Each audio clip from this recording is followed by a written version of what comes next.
Alright, so I'm trying out the Icebox Igloo maker. It's going really well, but we screwed something up here and it's giving us issues. I got two of my boys out here. We're on layer 2. The instructions show you when you're doing layer 1, these have to be perpendicular to the ground, which is supposed to make these first row of blocks tip in a little bit. And for about 5 blocks here, I forgot to do that.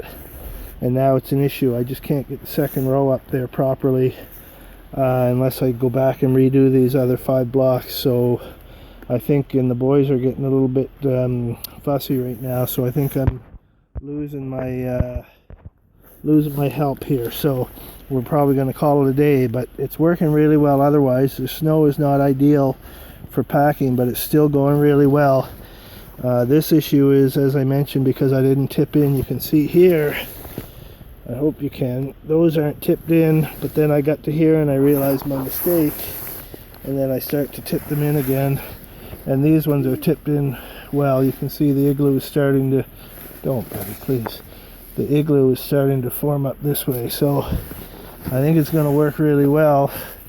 But our first attempt, I didn't pay enough attention to that first, didn't pay enough attention to the first row, and that's killing us right now. So I'm just going to end it right there for today.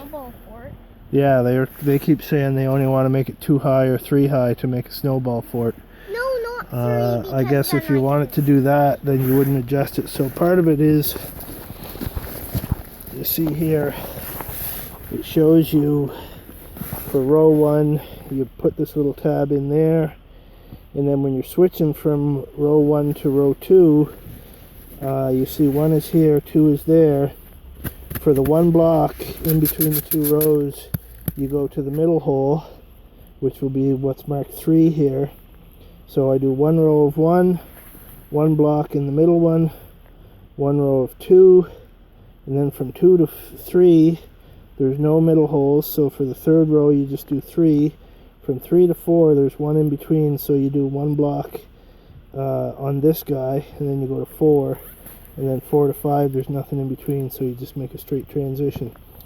So it seems to work really well. I just didn't pay enough attention to that first row, and it's really screwing us up now.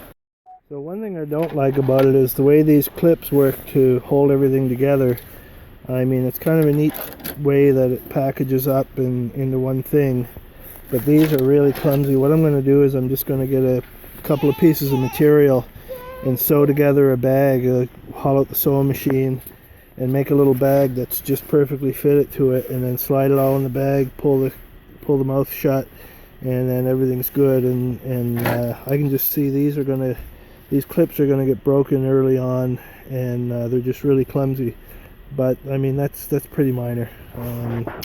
Otherwise, I really like it.